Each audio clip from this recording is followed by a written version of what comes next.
အားလုံးပဲဆရာကြီးဆရာမကြီးများမင်္ဂလာပါခင်ဗျာကျွန်တော်ရှိမှာယခုအဖေကြီးတွေရုပ်လုံးများနဲ့တော့ကနမီးလေးပါအမေမေတော်မြတ်ရုပ်လုံးများကိုတပေစိုက်လေးတွေအထိုင်ရုပ်လုံးများရပါပြီခင်ဗျာဆရာကြီးတွေစိတ်တိုင်းကြမာယူပင့်ဆောင်လို့ရပါပြီဒီချာလေးအနုစိတ်ပြီးတော့လုပ်ပေးထားပါတယ်ဗျာနော်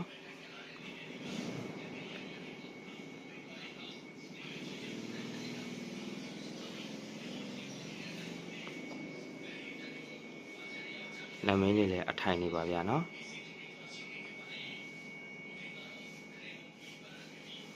အမေမေတော်မြတ်ဆိုအရန်ချောပါတယ်ပဝါလေးကတော့အစ်စ်ထည့်ထားပြီမယ်နော်ပဝါလေးကတော့အစ်စ်ထည့်ထားပြီပါတယ်ပဝါလေးကတော့ဒါမျိုးအစ်စ်ထည့်ထားပြီပါတယ်နော်ဒီမျိုးလေးပါအကုန်လုံးကတပေစိုက်တည်ကြည့်ပါပဲနော်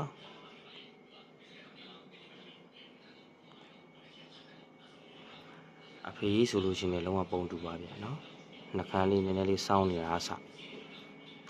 အကုန်ပုံတူတည်ကြည့်ပါပဲနော်